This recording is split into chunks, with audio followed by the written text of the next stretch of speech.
And a lot of the way I write is really just the way it's always been is like I hear a distant radio station in my head with songs playing. And the process is I've got to get it all down, like before the station goes off or changes channels.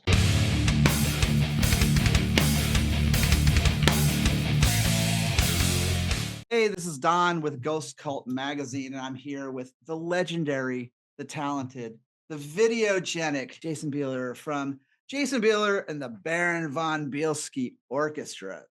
So, how are you, my friend? All things considered, in a apocalyptic world with an impending meteor strike, I feel pretty good. I feel like I should have wore my shirt. I've got this shirt with dinosaurs on it that have a meteor coming, and under it says, "This is fine. Yeah, Everything's it'll all fine." work out. It's okay. This is fine. Well, it's interesting because, well, first off, am I referring to you as the Baron, like Mr. Von Baron, like Oh no, no, you could refer to me as Jason. J Dog? Okay, Jason, then that's good. J Dizzle.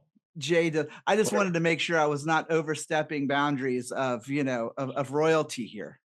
We do know each other. You realize that, right? Okay, so we're at that point in our relationship that Right, we've right. worked past that. Okay, that's what I thought. I just would like you to have no direct eye contact, if that's okay. I am not even looking at you. Good. I'm looking at that beautiful acoustic in the background. So, Oh, thank you. see, I'm already ahead of you. I'm shopping right now. So, Fair enough. so I got to tell you, man. So the reason why we're here, obviously, is for the new album, which was, I have to say, dude, Escapologist it blew my mind. I was not, I mean, this is not a cut down. I was not expecting to be blown away the way I was with this album because it's almost like it's hitting on all kinds of levels. Like it's got the kind of hippie prog rock, like anthemic kind of stuff. It goes into dark modes. It goes into this kind of, at times, this kind of like uplifting melodic thing. And it's, I don't know. It to me, it feels like it's like a dictation of the times. Is that kind of where you came at I that mean, from? I don't consciously think like you just ask my wife. I don't think at all. But I- um, I think I do generally absorb everything that's going on around me, and then maybe it comes out in a way without me really thinking about it. Like I never sit down and go like, this one's about social justice, and this one is about the inequities of the patriarch. I mean, I just don't think that way. And a lot of the way I write is really just the way it's always been. Is like, and I keep saying it over and over again, but it's just like I hear a distant radio station in my head with songs playing, and the process is I've got to get it all down, like before the station goes off or changes channels. 90% of it comes at like in these kind of giant blocks of structure, and then I'll go back and I'll be like, I could maybe do the arrangement like this, or I could change this lyric. Doesn't really say what I wanted it to say, but that's always been my process. Really, I'm kind of as shocked when I look back on things and be like, oh, that happened, like as anybody else is. And see, what I love about that too is that because that kind of lends itself to the creative process of what I consider to be some of my favorite musicians. And even as a musician and a songwriter myself, I feel like the best things come unexpectedly. Like they just come from like there's so many elements going on in the world or in your room or in your diet or whatever, Right. that are going to dictate some sort of a feeling or some sort of an emotion. But with this material, in all due respect to your past rock combo, I feel like you've taken elements from that, which was definitely you, like that was a very honest part of you, but you've brought it over, not ignoring it, but instead of trying to like run from it, you've like, okay, I'm just going to add to this all the things that I wish I could have done. Is that kind of a safe assumption to say that? I mean, it is probably the end result. It wasn't a conscious decision. I mean, I kind of feel like, and maybe, I'm not the one to judge it, but I mean, I've generally always been doing, the same thing, meaning that I've really never stayed really religious about any genres or any kind of like thematic concept. I just really kind of pursue wherever I wanted to go. And maybe as time goes on, and obviously a lifetime of musicians and being around people and hearing more music all the time, hopefully, I mean, the end goal is that you get better or you expand your abilities or I mean, I can probably create more what's in my head now than maybe I could have in my 20s. But yeah, it's been a really interesting, and I don't say this like as a cocky thing, I mean, but it just feels like especially with this record so far, that it's all coming back to this point where people are kind of like going, "Oh, this is really cool. This guy doesn't, it's there's no sense of rules, and the music's kind of all over the place, but it still has this kind of theme running through it, and like, and I feel like I was like, I've been doing this for 35. I've been doing the same damn thing. How many times do I have to bang my head in the wall before someone pays attention? But it feels like it's all going in the right direction, so it's super rewarding. I mean, especially being in my late 20s now. Me too. Exactly. We look great. I'm a little rough around the edges, but it's all right. But as you know, I mean, most people having a past, however it may be perceived or not, you don't get a chance to reinvent yourself. And specifically the prog community, which is so funny because I would say, a good 75 to 80% of that base doesn't even know what Saigon Kick is or was. It's like irrelevant to them. So it's kind of a really fortunate thing to be at this point in your career and be discovered again and not be necessarily. It's like all those people that were fans of Saigon Kick have kind of come along for the ride and been really supportive, and that's great. But I've also gotten this opportunity to kind of be rediscovered by a whole new group of people. And that's just, I mean, I don't think you can ask for more than that. I mean, that's actually a really rare thing to happen too, especially when you've come from, like you said, you were talking about Saigon Kick, was that, and obviously I was a huge fan, still am. But as I've gotten older, like, you love music for how it's made, for the musicality of it, the lyrical aspect of it, how it makes you feel. And going into this album, when I was listening to it, one of the first things I thought was, I was like, this sounds like one of the most cathartic creations that I could think of. And along with that comes the cathartic feeling of listening to it. So was it a cathartic thing for you? Because I mean, this just sounds like you were so close to blowing up in your room and leaving a mess, basically. Yeah, I mean, I think a lot of stuff as we get older, as life, attacks you, so to speak, or you just experience different things, and I think it's all in there at some point. I mean, I didn't consciously feel, like I'm not one of those, oh, I'm having mental health issue thing. I mean, it wasn't that kind of situation where I felt stressed or burdened, and I think maybe that's because I've always had this outlet. So the pressure valve over the years has always been, being relieved, and I always get these things out.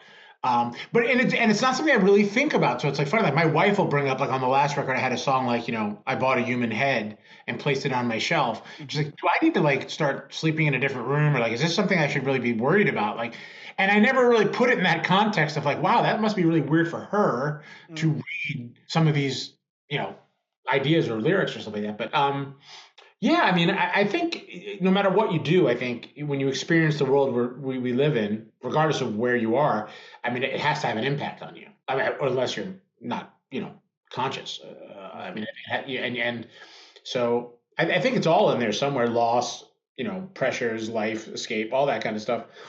That's why I really love the Escapologist, because I think in some way, I mean, as a title, because in some way, I think everybody is looking for that kind of like escape of, whether it's work, whether it's pressure, whether it's relationships, whether it's losing loved ones, whether it's, any myriad of situations. I think and I think some of those are thematically woven throughout the record, and has resonated with some people, and that's really, really a cool thing. And I mean, I think that, of course, us being in our 20s, in the same generation here, it, in all honesty, the music that we grew up with, at least for me, was rooted in escapism. Like when I listened to Dio, Iron Maiden, whatever, like I listened to those bands not just because I loved them, but because they could kind of pull me from this place where I was like, I hate school, I hate being a kid, da da da right. da. But oh my God, Rhyme of the Ancient Mariner, all of a sudden, And so that was what I was so drawn to with the title of this album, because the concept of the whole thing, and not so much that it felt conceptual, but that the concept of it was literally just going someplace else where everything was just cool. I mean, come on, man.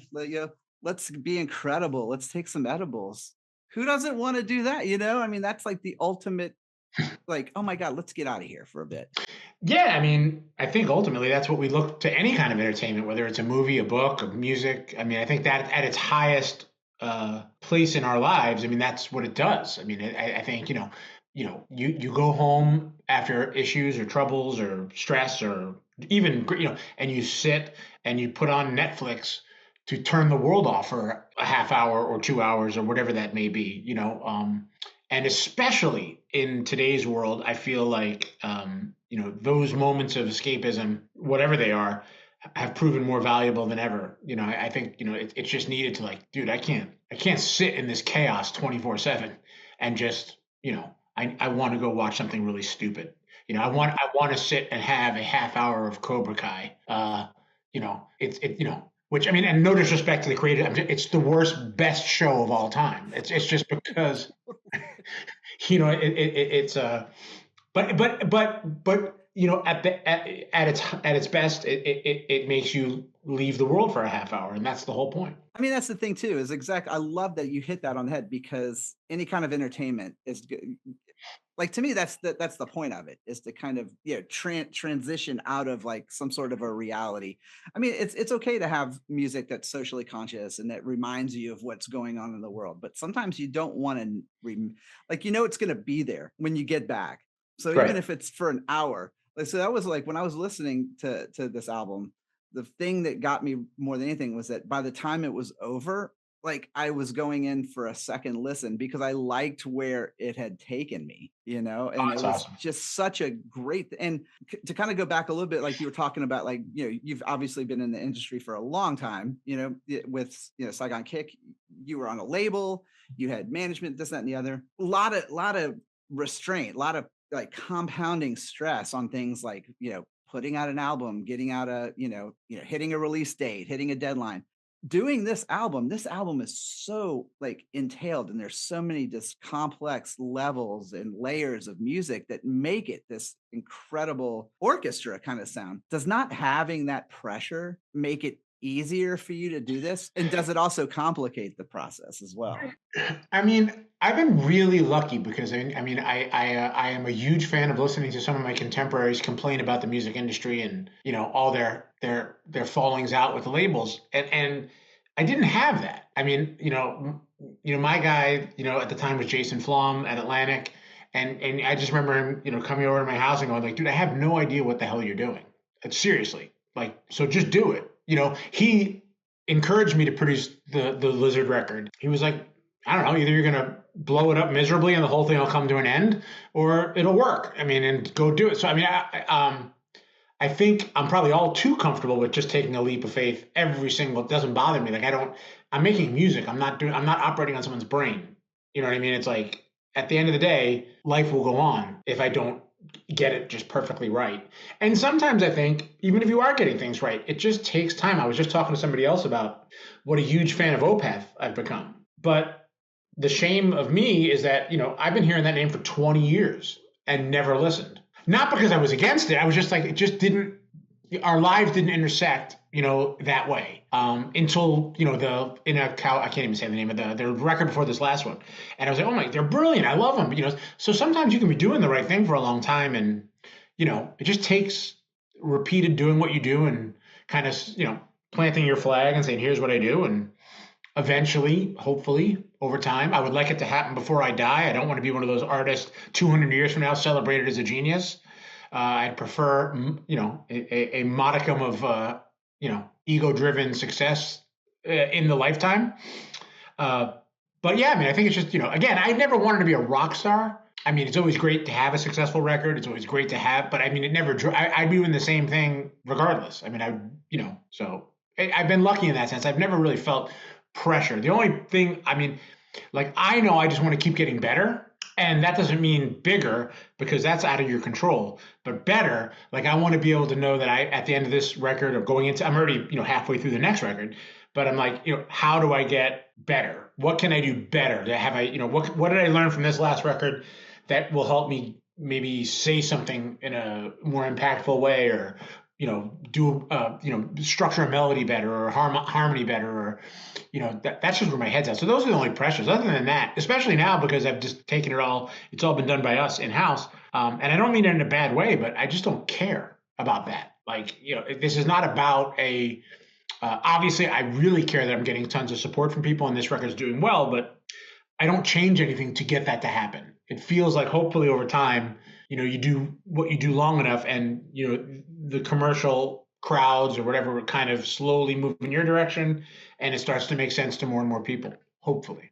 And that says so much too about where you're at, because I feel like sometimes, again, I know I said this a little earlier, but I feel like sometimes when you have musicians who are kind of like going into a second phase or a third phase or whatever it is of their careers, a lot of times they try to run so far away from what they did in the past or how they did it. It almost kind of gets lost along the way. And then, at least for me, I feel like you start to kind of suffer a little bit. So the fact that you've kind of taken these elements that were the positive factors into what you did before, still apply them to what you're doing now, and then continuing to grow on them. Was that a conversation you ever had to have with yourself about something like this? Or did you just think like, this is just natural how I should do it? I mean, I think I'm in just again, not to keep going, me and my uniqueness. I'm in a unique situation though, because I mean, the people that have embraced these records and have supported me, they want a plot twist. They want it, if I made a straight kind of record of, regardless of the quality of the song, if I made a record that was all the Industrious song or all Stars Collide or something like that, if I made a record that was all of that, I think I would instantaneously lose my base because they want to have Industrious and then they want me to do an ambient polka song. Not because of a we look at me what I can do, but because of they're in this amusement ride to be slightly uncomfortable and brought to new places, and then have okay, I know this, I feel good about it. Oh, where are we going? Where are we going? Oh, okay, but here's I think that's what at least from the feedback I've received is that's what's made it unique.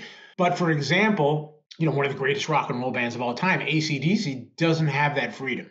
They're brilliant.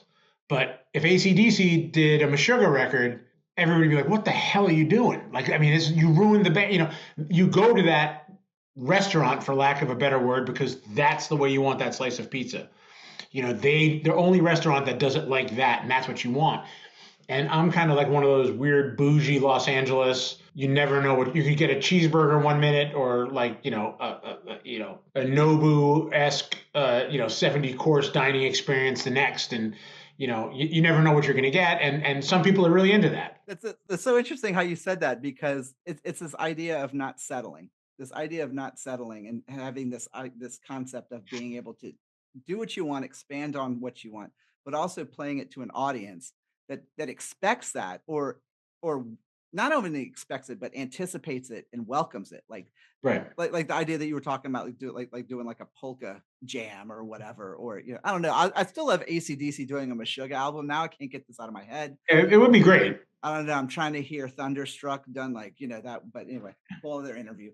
But the recording aspect, the presentation, just listening to it, the layer upon layer upon layer, like it is so mixed, insanely good with the horns and things and the panning. At what point do you just go, okay, I have to stop because this is getting so much fun, but like what is that point to you when you're like, okay, I know I have to be done with this because this could be Chinese Yeah, I mean, democracy? I think with anything, even writing, a book or whatever, I mean, I think you hit this arc of like, it's getting better, it's getting better, it's getting better. Oh, I think it's worse, it's worse, it's worse, it's worse. Oh my God, I ruined it. So the key is to jump off at the apex if possible. And I mean, in fairness, I don't think I want to make records that you can put on a headphone. If you are a fan of sitting by yourself in a candlelit room and put the headphones on, and you have the lifestyle that will afford you the ability to listen for 45 minutes without being interrupted,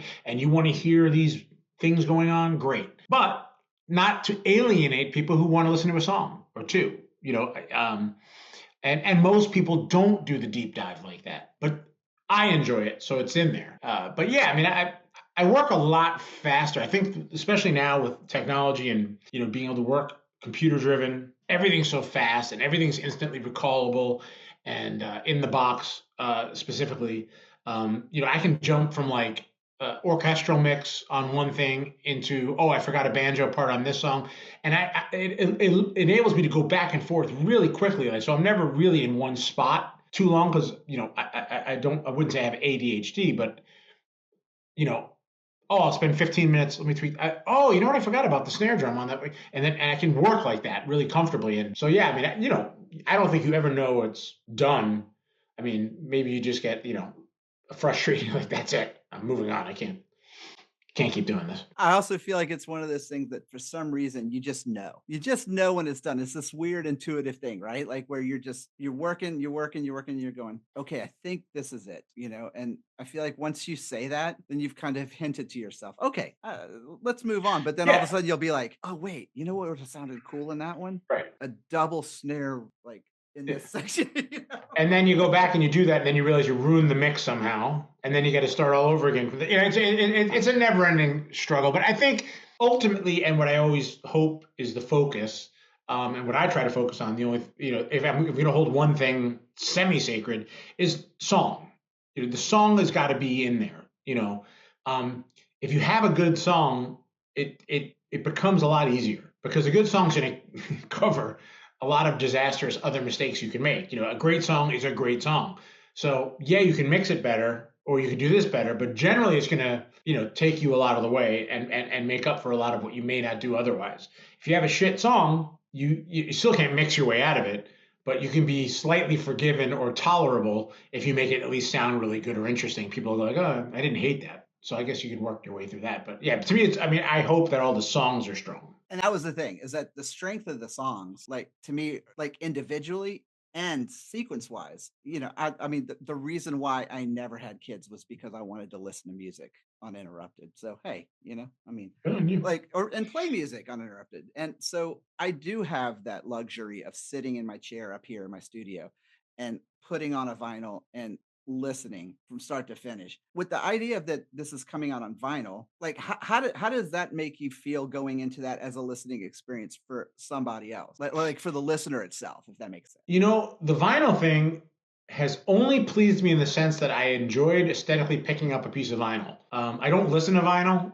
Not that I begrudge anybody who loves that experience. I think there is something beautifully nostalgic about putting a vinyl on a record and listening to it like that. But I spent my whole life trying to digest as much music as possible. So the ability that we've been given to have the entire world of all recorded known music in my hand with me everywhere I go is the gift that I just can never get. I just feel it's so disrespectful. It's like, no thanks, Mr. Ford. I'm going to ride this horse to California. But I invented now we have a plane. You can take a plane. Nope. I feel like a horse is warmer. It feels more organic.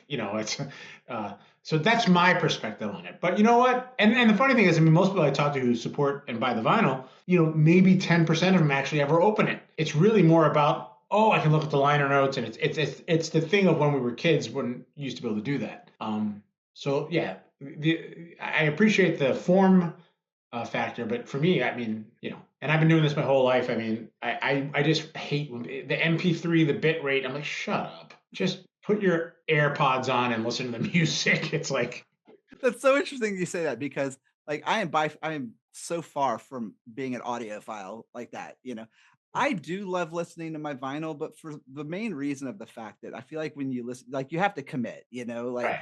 because if I put on a record and I go and get a drink and go to the bathroom, come back, like I'm on the last song on side one. So you really got to commit. So to me, that's how I kind of get in that meditative mode to listen. But I love hearing from an old school buddy like this that you feel the same way, because to me, like the music is the music. It's going to be listened to. Like I don't care about it being a low bit rate or lossless, or that it's the first pressing of a record or modern. Like to me, it's music. It's absorbed. It does its thing. I don't care. I learned my biggest audiophile lesson when we had the actual physical studio, and I had an Eve console. It's a wonderful old console, and the guy that used to work on it for us was this, for lack of a better term, like a Scottish hooligan who flew over from the UK once a year and would work on this console. And he happened to be there working on the console because, as an analog console, something's always popping, breaking, whatever. He's working on the console, and some guy came in to try to sell us fiber optic speaker, some kind of fiber optic high end, like $1,000 an inch, cable to run from the power amp to the thing. And whether he was a little sauced up over lunch or whether the Neve guy was just like, what the fuck are you talking about? He goes, this whole console is wired with the cheapest phone cable I could find. Like, that's how we built them. There's like 800 miles of like literally the cheapest like cabling. What are you talking about? Putting a fiber optic cable between the thing? You're an idiot. And I was like, got a point. I mean, if it ain't broke, don't fix it, right? If it's turning out the quality of music that you like, I mean, because at the end of the day, you have to be happy with it more than anybody because you're putting this out into the world, right? But So yeah, if you're listening to it and you're going, sounds good to me, just I mean, you're putting it out. you live in a world where I always think I'm sure things could be better, and as we move forward here, there's nothing I'd like to do more than I've had the pleasure of working with Bob Clearmountain, Jack Joseph Puig, and Tom Lord Alge, and these legendary mixers, and they're brilliant. And it'd be great to build this project to the point where on certain things we can collaborate on stuff. I mean, there's no doubt. I don't do it in the sense of like no one else could do it the way I do it or anything like that. I mean, we'll see where the future goes, but ultimately, I still think, regardless of who's involved, I mean, it just comes down to the song, and that goes back to not the name drop, but I mean, I had the opportunity to work with Ahmet Ertegun, Atlantic, being a couple of meetings with him, it was kind of his last days at Atlantic, and I remember sitting there, and he's just like, people were talking about marketing and this pants, and if you wore that lighting, and you had these, and he was just like, it always has been, or always ultimately will be the songs. If the songs are good, then something will work. If it's, you can't market your way out of or mix your way out of a bad song. Because I mean, in game wise too, that's what's going to be left. When you have a legacy of music, like that's what's going to be left behind for people to hear. And so the song has to be good. The music has to be good, and the music also has to be of a quality that you feel like, okay, I feel good leaving this behind for people to find. To be honest with you, I mean, I don't care. I mean, I kind of look at life very, I'm here now and I'm doing it now, and I'm pretty sure, unless anything gets changed, anything comes on, change my mind, I'm going to be dead and really be very unaware of what the hell is going on in the world. So what happens after that, I'll let them deal with it. I just want to enjoy what I'm doing now, make as much music as I can, be creative, be around some amazingly talented musicians, and whatever happens after that is, not my concern. Well, so I guess the final question going into the end is that the obvious question, like, is there talks of a tour? Like, could you see assembling a band like this? Because I mean, obviously I know it can be done, but this is going to be quite something to assemble into a live setting. Is this something that we'll get to see? Yeah, we've kind of built it completely backwards. This is our third record without ever doing a show, really. We did one appearance at a Prog Power Festival in Atlanta because Glenn's awesome. But that wasn't even really a full band thing as much as it was like, would you come do it? And I was like, yeah, I love Glenn, and all those people were awesome. So, but yeah, we're looking at doing some dates. Hopefully towards the end of the year. I mean, we wanted to build it to the point where, like you just said, it's worthy of getting the musicians I want to get, and not that I care about being a larger band, but to sustain it, doing shows will be a larger thing than me just showing up with a backpack and an acoustic guitar. So I had to build it, and fortunately, it is building. I mean, it's the biggest we've been yet, which is a good thing. I mean, and that's hopefully towards the end of the year we'll start to do a bunch of shows. I love that because, and I guess my other question was talk about assembling a band. I don't know if you've worked with Jordan Rudess yet from Dream Theater, I have but not. if you guys did something together, that would be like dividing by zero. Seriously, like the world would not be able to handle it. You guys ultimate need to do something ultimate together. respect for those guys. I've never really crossed. I've become acquaintances, loose acquaintances. I don't with Mike Portnoy, through Jeff Scott Soto mostly, and obviously those guys have done great things. And I mean, that's been the whole buzz about doing these records, whether it's the last records or this. It's just getting to work with Marco Miniman, or getting to work with Clay Cook, or getting to work with Butch Walker or Bumblefoot or Devin Townsend, or that's the whole point of this, the way this structure is to get to work with all these amazing musicians and kind of bring them into my little ecosystem. And that's been the most fun I've ever had, because I'm sure it's fun for them too, because we're not in a band together, so they don't learn to hate me because we haven't been together long enough. And you won't be together long enough for them to do. Hopefully.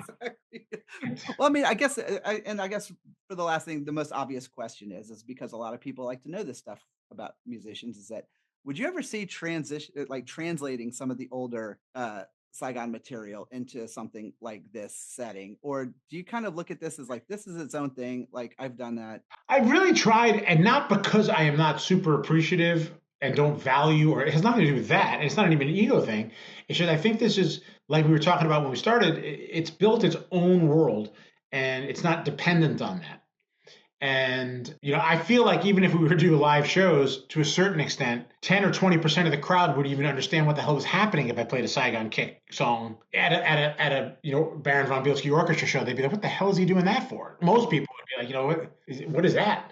And that's a good place to be. And I mean, Saigon Kick is its own. I always say it's like its own Indian burial ground of curses and haunts and disasters and plagues and apocalyptic scenarios, and we'll do things with that when it. I think that should be that. I mean, if we're going to get together, whether we do some kind of incarnation of me or me and Jeff or Soto or any hybrid kind of version to celebrate some stuff. We did 2 shows last year to celebrate the water record, which was kind of fun in Chicago and Tampa. But yeah, I mean, it's not something that I want to, it's just not in the front of my mind at the moment. And I'm lucky enough to be in a situation where that's the case. Well, I think that's fantastic. I think that's a great outlook on that because, again, yeah, I love the fact that you've got enough new fans now and people who are appreciating your music for what it is now that they're not even really aware or even too concerned. So, Yeah, I get more of the emails. For every email I get of like, "Oh, I followed you since Saigon Kick. This is amazing. Just found out you're doing new stuff," has been the opposite of like, "Holy shit, you were in Saigon Kick," you're the and one then from the Lego? followed up by something horrible like, "Yeah, you were my mom's favorite band," or some shit like that. I was conceived to one of your songs. And we're Yeah. like, no, let's not do that. So, well, Jason, thank you so much, man, for Oh taking the man, time always a talking pleasure, about dude. this. And like, good luck with the It is taking Escapologist. all it's taking all of my willpower not to go to the couch and start tickling your dog's feet. Ozzy Posborn, ladies and gentlemen. That's his name. Oh, he would love it, by the way. Uh, We have very similar beards, so he would very much be like, on your lap. So I'm all about every once in a while I see the leg go kind of like, and I'm like, oh. well, dude, best of luck with everything and good luck with the album and hopefully a tour. And we'll hear some stuff about it. And the folks over here at Ghost Cult will get you squared away and let everyone know what's going on. Dude, I can't thank you enough as always, and don't be a stranger.